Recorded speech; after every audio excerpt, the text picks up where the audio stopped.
नमस्कार, मैं हूं गौरव अग्रवाल। आप देख रहे हैं अड़ी, क्योंकि हमें है देश की पड़ी। आज हमारी टीवी स्क्रीन पर आप ये जो शब्द देख रहे हैं, ये मौजूदा मालदीव विवाद से जुड़ चुके हैं। ये जो शब्द आप देख रहे हैं हमारी टीवी स्क्रीन पर, ये जो आप शब्द देख रहे हैं, ये मालदीव में क्या हुआ ये आप जानते हैं, और नहीं जानते तो हम आपको बताएंगे। लेकिन पहले इस शब्द मालदीव में चीन का मोय मोय, जो आज हमारा नाम है, इसमें मोय मोय का मतलब आप समझिए। इंटरनेट के जरिए हर फोन में पहुंचा यह शब्द सर्बियन भाषा का शब्द है, जिसका अर्थ है निराशा और ग्लानि। अब समझिए मालदीव विवाद को। मालदीव में कुछ समय पहले चुनाव हुए, नई सरकार चुनी गई। वो सरकार भारत के साथ हुए समझौते तोड़ने लगी और बताया गया कि सब चीन के इशारे पर हो रहा है। ये जो आप इस वक्त ग्राफिक्स देख रहे हैं, जैसा कि हम सब जानते हैं कि चीन हिंद महासागर में भारत को घेरने के लिए छोटे छोटे देशों और आइलैंड्स पर प्रभाव बढ़ा रहा है। अब मालदीव के राष्ट्रपति शपथ लेने के बाद चीन पहुंच गए हैं, लेकिन मालदीव में चीन का मोय मोय कैसे, ये बताते हैं आपको। कुछ दिन पहले हमारे प्रधानमंत्री नरेंद्र मोदी अपने लक्षद्वीप पहुंचे। समुद्र किनारे photo, video internet, social media में डाले गए और कुछ नेटिजन ने इसे मालदीव को भारत का जवाब कहा। समझाया कि मालदीव की आमदनी का बड़ा हिस्सा भारतीय पर्यटकों से आता है। मुश्किल में फंसे मालदीव को बार बार इंडिया बचाता है, तो अगर मालदीव जाने वाला भारतीय पर्यटक वैसे ही लक्षद्वीप में पर्यटन करने लगा तो मालदीव का बंटाधार तय। ऐसे में मालदीव के मंत्रियों ने इंटरनेट पर ही कुछ आपत्तिजनक टिप्पणी की। भारत के नेटिजन आक्रोश में आ गए। मालदीव को अपने तीनों मंत्रियों को सस्पेंड करना पड़ा। पूरी दुनिया में मालदीव की थू थू होने लगी। इंटरनेट पर छाया उन्माद देख चीन के होश ठिकाने लग गए। ग्लोबल टाइम्स ने कहा कि भारत मालदीव पर बड़ा दिल दिखाए। तो राजनयिक को जो समझते हैं वो जानते हैं कि पूर्व प्रधानमंत्री आई.के. गुजराल के समय से भारत पाकिस्तान चीन के अलावा अन्य पड़ोसियों को छोटा भाई ही मानता है। लेकिन अगर चींटियों के पंख निकल आए तो भारत ऐसे पंख काटना जानता है। यह कमाल इस बार सीधे सीधे जनता ने कर दिया है। भारत मालदीव के डिप्लोमेट को बुलाकर 5 मिनट में लौटा देता है, लेकिन उससे पहले ही मालदीव के 3 मंत्री सस्पेंड हो जाते हैं और चीन मालदीव के लिए दया की गुहार लगाने लगता है। देखिए, इसी से जुड़ी एक बड़ी खबर आ रही है, एक ब्रेकिंग न्यूज आ रही है। मालदीव विवाद पर चीन के सरकारी अखबार ग्लोबल टाइम्स की पोस्ट। मालदीव के लिए समृद्ध अर्थव्यवस्था जरूरी, चीन लक्ष्य हासिल करने में अहम साथी, यह कहा ग्लोबल टाइम्स ने। ग्लोबल टाइम्स ने लिखा, नई दिल्ली को विचार खुले रखने चाहिए। दक्षिण एशिया में सहयोग जीरो सम गेम नहीं है, यह कहा ग्लोबल टाइम्स ने। तो ग्लोबल टाइम्स यहां पर ये क्यों कह रहा है? ग्लोबल टाइम्स का इसके पीछे क्या मकसद है? चीन, देखिए, जो अभी तक बैकग्राउंड में था वो खुलकर सामने आया है। चीन के अखबार ने यहां पर मालदीव के बारे में लिखा है और कहा है कि दक्षिण एशिया में सहयोग जीरो सम गेम नहीं, दक्षिण एशिया में मालदीव का विकास चीन के जरिए ही। तो मालदीव विवाद के पीछे चीन, ये हम आपको बता रहे हैं। मालदीव में चीन का जो मोय मोय हुआ है उसका सबूत सामने आ गया है। ग्लोबल टाइम्स की पोस्ट से सबूत मिला है।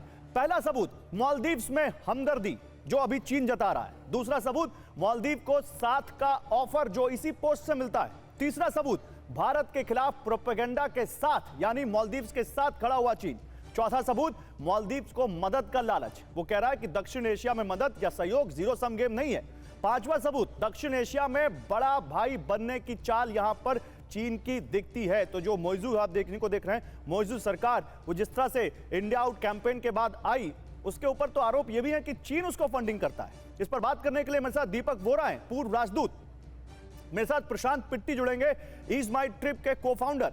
Major general retired GD Bakshi साहब हैं as defence expert. Major general Yash Maurya हैं as defence expert. Anil Trigunayat, पूर्व राजनयिक, मुझे ज्वाइन कर रहे हैं। पाकिस्तान के पत्रकार हस्साम दुर्रानी साहब हमारे साथ इस पैनल में हैं। आप सभी का स्वागत है। लेकिन अम्बासडर वोरा, शुरुआत आपसे।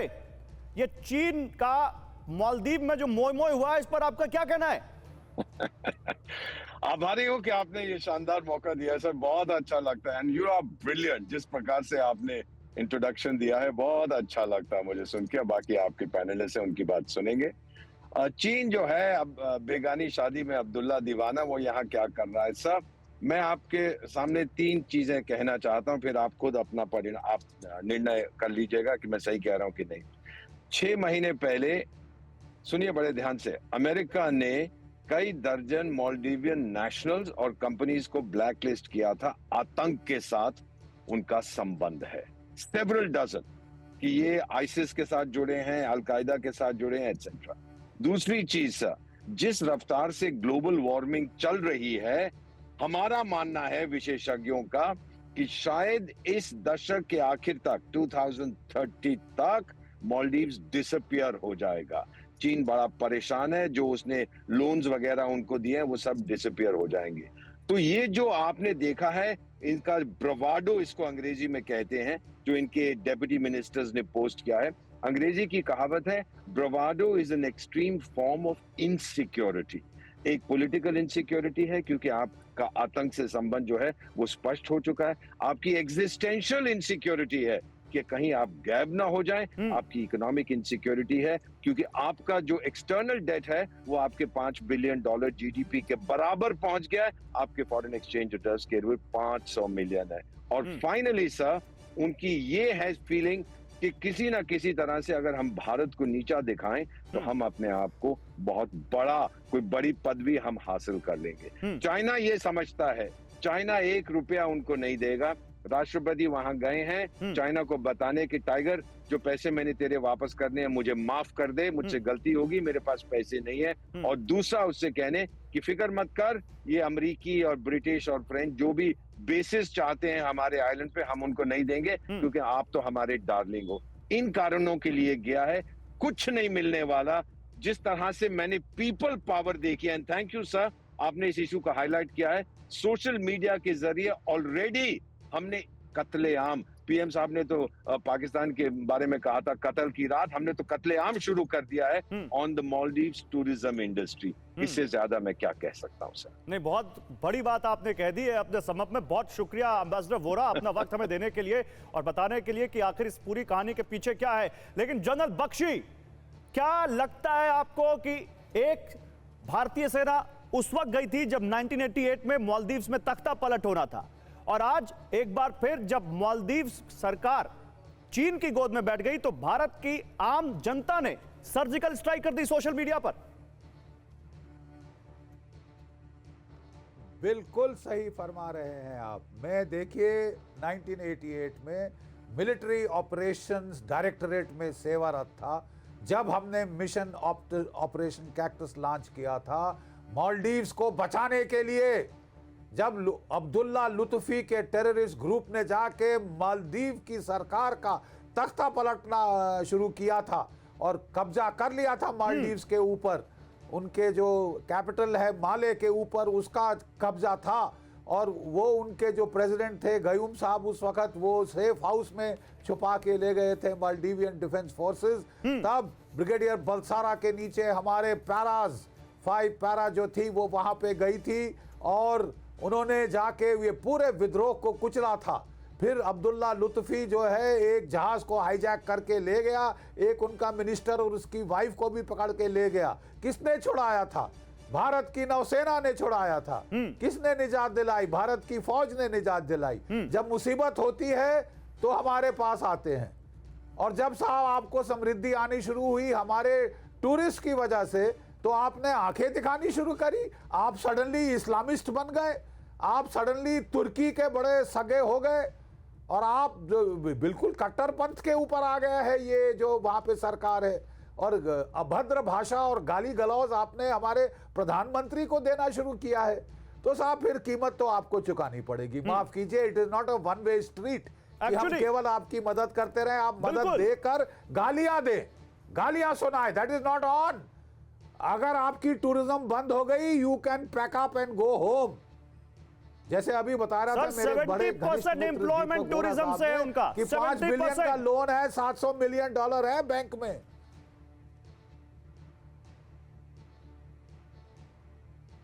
जनरल बख्शी, आप अपनी बात पूरी कीजिए।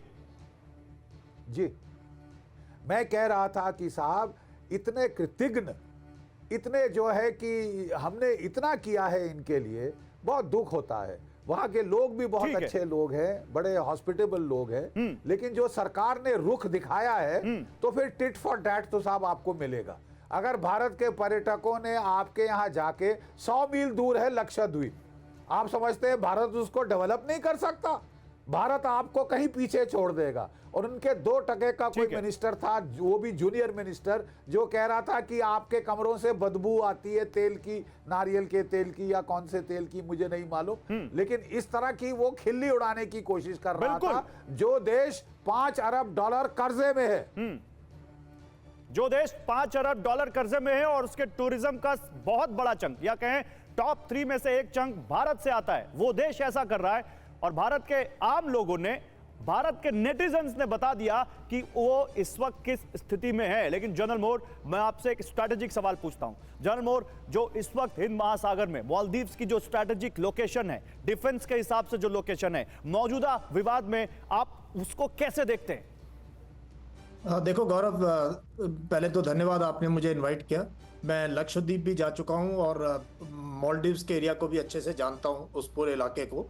तो देखो, उसकी बहुत इंपॉर्टेंस है और भारत और मालदीव्स के रिलेशनशिप बहुत गहरे हैं और जो कि कल्चरल भी है, पीपल टू पीपल कांटेक्ट भी है। उनके बच्चे यहाँ पढ़ने आते हैं और टूरिज्म एक फैक्टर है, बट इतना ज्यादा उसको उन्माद से बोलने की जरूरत नहीं है। बहुत अच्छे रिलेशन है। सरकार ऐसी आई है जो कि इस मुद्दे पर आई कि भाई गो बैक इंडिया के मुद्दे पर, ये भी आती जाती रहेगी। कभी प्रो इंडियन गवर्नमेंट आ जाएगी, उसके बाद सारा कुछ फिर से ठीक हो जाएगा। इंडिया ने बहुत मदद की है मालदीव्स की। और टूरिज्म की जहां तक बात है, यस, इंडियन टूरिस्ट का वहां पर काफी रोल है, इंडियन टूरिस्ट कहा जाते हैं। लेकिन मैं आपको ये भी बता दूं कि वहां 60 देशों से फ्लाइट रोज मालदीव्स में आती हैं। 60 फॉरेन कंट्रीज से वहां पे डायरेक्ट फ्लाइट्स आती हैं। तो और बहुत अच्छा उन्होंने डेवलप किया हुआ है। हमारे पास और बहुत खूबसूरत जगह, कोई मुकाबला नहीं करने की जरूरत। भारत बहुत विशालकाय देश है, बहुत बड़ा देश है और सबको पता है कि देखो हमारे नजदीक है। जब कोई मुसीबत आएगी, कल कोई साइक्लोन आएगा, पानी अगर चढ़ गया, अगर 1 फुट 2 फुट पानी चढ़ गया, तो माले के लोग हम शरण देंगे उनको। ये उनको पता है। हमारी नेवी का रोल, हमारी आर्मी का रोल वहां पे कितना है। और पीपल टू पीपल बहुत गहरे संबंध है। मालदीव्स के लोग दिल्ली में आते रहते हैं, हमारे लोग भी जाते रहते हैं, बहुत घनिष्ठ संबंध रहे। ये थोड़ी सी एक कह लो कड़वाहट आई है, बट बड़े देशों के रिश्तों में या हमारे नेबरहुड में हमारे लिए जरूरी है कि हम एंगेज करके रखें सरकार को भी। और जहां तक कोशिश हो, चाइना बहुत दूर है मालदीव से, पता है लोगों को, और हमें कोशिश करनी चाहिए कि हम एंगेज करके रहें। और ये नेट के ऊपर जो चल रहा है 2-4 दिन के अंदर निकल जाएगा। And relationship should maintain. और लोग पहचानते भी है इस चीज को, मालदीव्स के लोग, कि भारत कितना इंपॉर्टेंट है सामरिक दृष्टि से भी और एक अच्छे नेबर की दृष्टि से भी। और कोई विपदा आएगी, सबसे पहले भारत ही जाएगा उनकी मदद करने। और उसके बावजूद अगर वहां की सरकार के मंत्री कुछ ऐसा बोले, तो फिर ये क्या मालदीव ही हो सकता है? क्या एम्बेसडर त्रिगुनायत, आपको लगता है कि मुद्दा मालदीव है या फिर मुद्दा चीन है जो एक्सपोज हो गया? देखिए, सबसे बड़ी बात आप ये देख लें कि जो ये सरकार है, जो प्रेसिडेंट मोइजी की, ये आई ही इस बात पे है कि उनका कैंपेन चला इंडिया आउट। तो वो शुरू से ही वो इस तरह नेगेटिव कैंपेन के ऊपर आए हैं। और जो आपने देखा इस वक्त में जो जिस तरह के कमेंट्स आए हैं, ये उसी का एक नतीजा है। अब उसके बाद आप उनको सस्पेंड करिए, कुछ करिए, डैमेज तो हुआ है और इस डैमेज की भरपाई भी उन्हीं को करनी पड़ेगी, उसकी कोई और नहीं कर सकता है। लेकिन अगर वो ये सोचते हैं, और देखिए जहाँ हमारे जितने भी नेबर्स हैं वहाँ पर चीन के साथ एक कंपटीशन, एक रियलिटी है।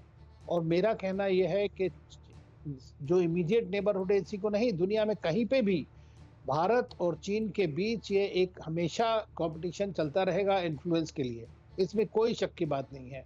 और भारत इस बात से न डरता है, बल्कि एक्सरसाइज करता है अपना इन्फ्लुएंस, जो बिनाइन इन्फ्लुएंस है कंपेयर टू चाइना। वो उसका आपने श्रीलंका में देख लिया, पाकिस्तान में देख रहे हैं, नेपाल में देख रहे हैं, क्या होता है हर्ष, वही हर्ष इनका है। आपको देखिए, जब इसके बाद वो पिछली गवर्नमेंट आई थी तो उनको कितने पैसे देने पड़े थे चीन को, और उसके लिए भारत ने बड़ी मदद करी। तो पानी की आवश्यकता हुई तो कहाँ से आया? भारत से सबसे नजदीक तो भारत ही है उनको। तो ये वो मैं समझता हूँ, ये बिल्कुल कालिदास स्टाइल में जिस डाल पे बैठे हैं उसे वो काटने की कोशिश कर रहे हैं, तो इससे इनका कोई लाभ नहीं होने वाला है।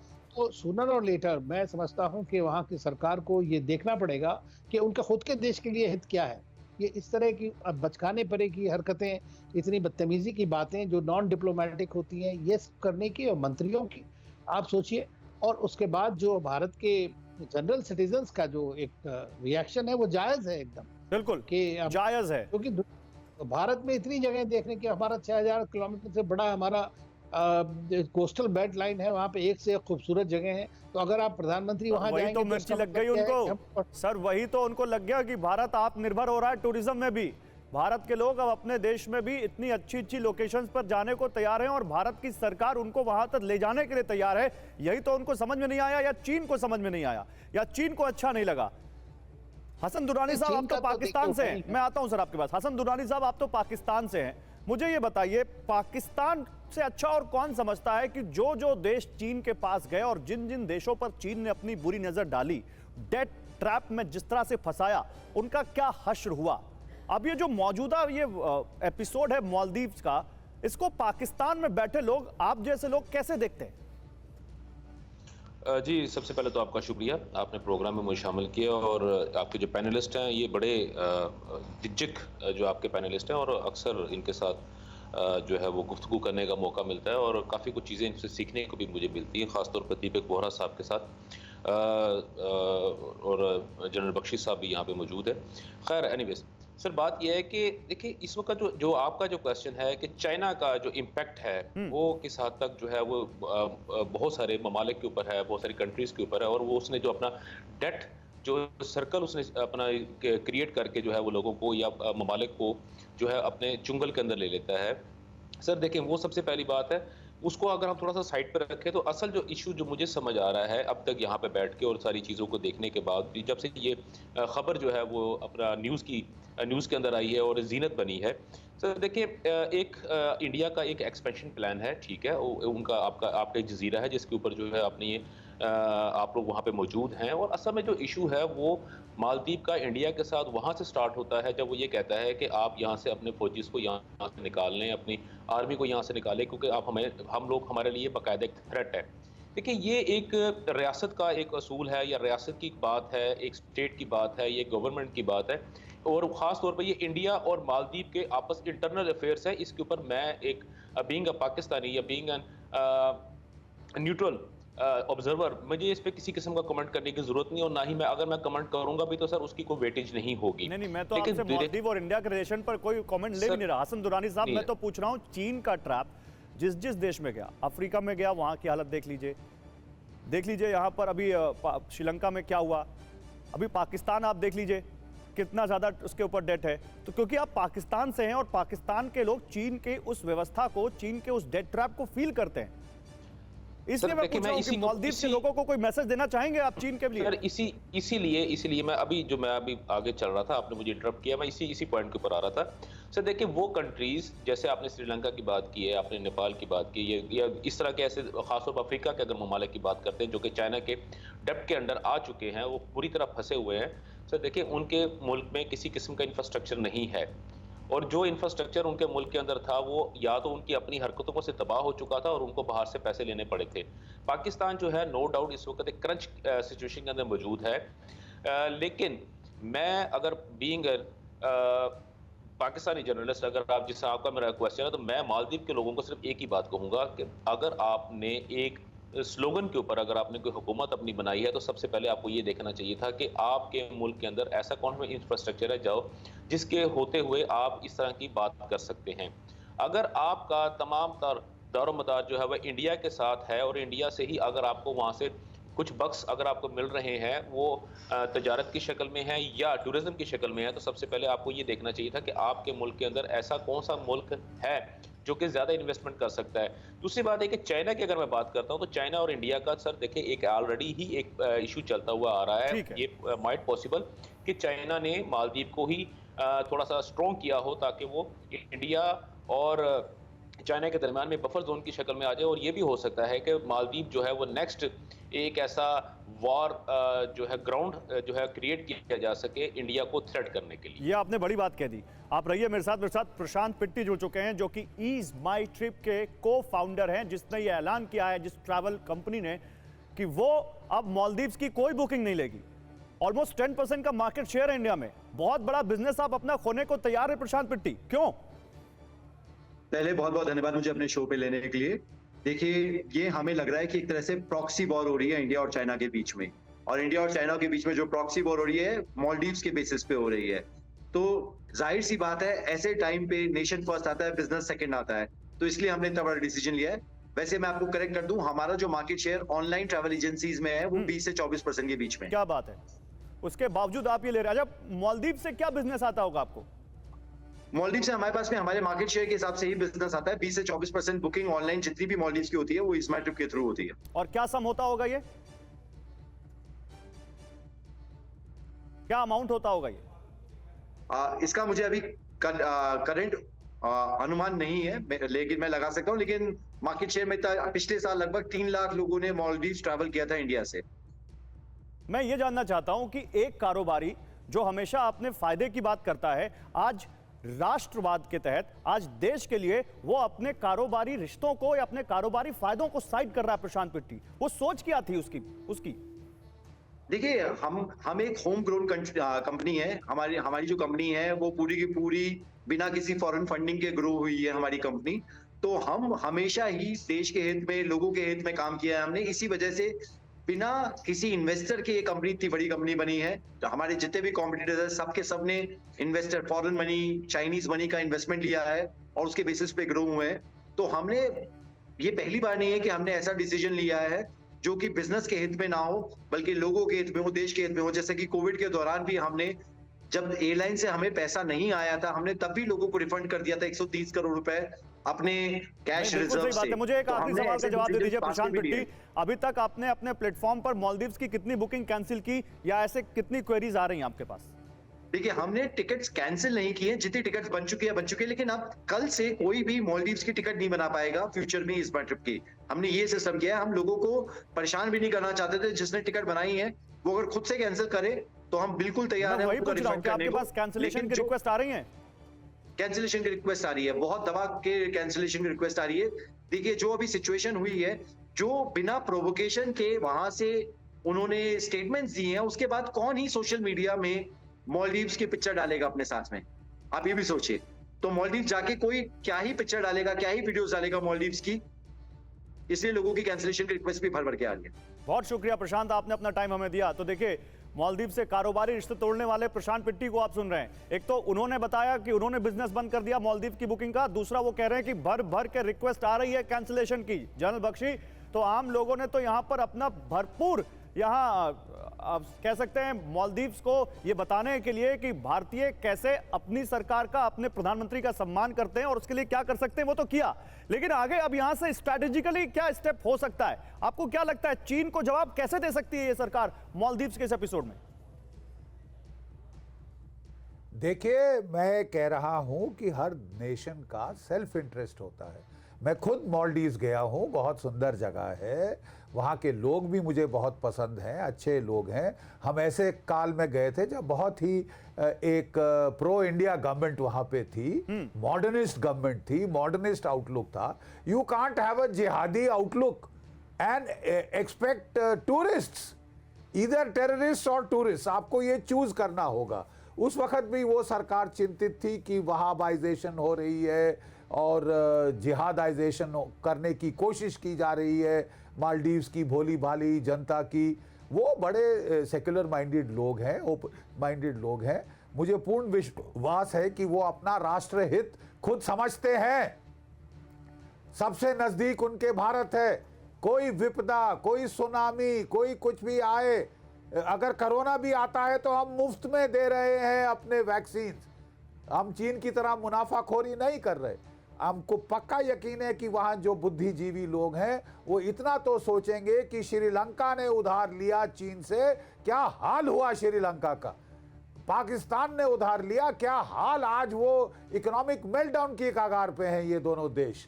ठीक है साहब, अब मुसीबत आ रही है नेपाल में, अब श्रीलंका ने तो भुगत लिया, आप क्यों भुगतना चाहते हैं?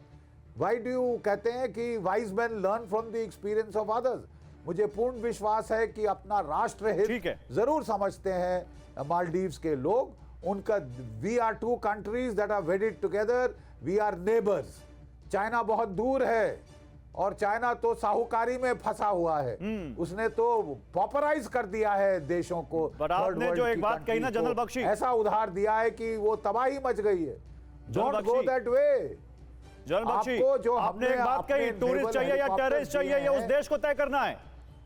मैं जरा यहां पर दो तस्वीरें दिखाना चाहता हूं। बिल्कुल तय करना है। मैं वो दो तस्वीरें दिखाना चाहता हूं। ये दो तस्वीरें आज की हैं। ये देखिए, सुबह 9:35 पर जब मालदीव के उच्चायुक्त को भारत ने तलब किया और वो पहुंचे विदेश मंत्रालय, और 9:40 पर वो बाहर भी आ गए। 9:35 पर वो एंट्री करते हैं और 9:40 पर मालदीव्स के दिल्ली में मौजूद उच्चायुक्त आ जाते हैं। उनकी बॉडी लैंग्वेज देखिए, लग रहा है कि तल्ख अंदाज में कोई बातचीत हुई है। अम्बेसडर त्रिगनाथ, क्योंकि आप इस डिप्लोमेसी को समझते हैं, क्या हुआ होगा, क्या कहा गया होगा इनसे?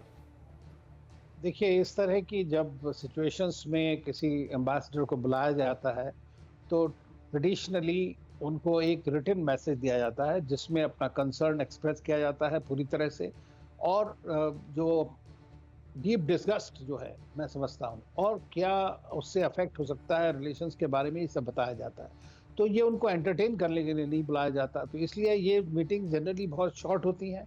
इससे सीधा सा एक डिप्लोमेटिक मैसेज कन्वे होता है कि देखिए, आपका जो भी बिहेवियर है अनएक्सेप्टेबल है, आपकी जो लीडरशिप ने किया है, जो उसका रिड्रेसल किया है वो इनसफिशिएंट है, इसलिए आपको उसको करना पड़ेगा। तो ऐसे में नॉर्मली जो भी हमारे कंसर्न्स हैं वो एक नोट वर्बाल के तौर पे एम्बेसडर को हैंडओवर कर दिए जाते हैं। अगर कोई बहुत सेंसिटिव बात है तो उसको दो जवाब में फॉरेन सेक्रेटरी या जो भी ज्वाइंट सेक्रेटरी हो या एडिशनल सेक्रेटरी वो बुला करके बोल देते हैं। तो ये एक स्टैंडर्ड प्रोटोकॉल है ऐसे में, तो इसको इसी तरह देखना चाहिए, क्योंकि सिचुएशन ठीक नहीं है। जिस तरह की उन्होंने हरकतें की, जिस तरह के स्टेटमेंट्स आए, वो सब बिल्कुल नॉन एक्सेप्टेबल है भारत के लिए, तो बिल्कुल ही नहीं, कोई मतलब किसी तरह का है नहीं। तो ये एक मैच्योरिटी उन्होंने दिखाई है, जब तक उसका रिड्रेसल पब्लिकली नहीं होता है। तो मतलब सर ये माने, एक छोटा सा रिएक्शन, मतलब ये माने कि जो भारतीय नेटिजन्स ने सोशल मीडिया पर शुरू किया वो अब ऑफिशियल हो गया है। भारत सरकार ने यहाँ पर एम्बेसडर जो मालदीव्स के जो हाई कमिश्नर हैं उनको अपनी आपत्ति जताई होगी और कुछ सख्त शब्दों में बात हुई होगी क्या?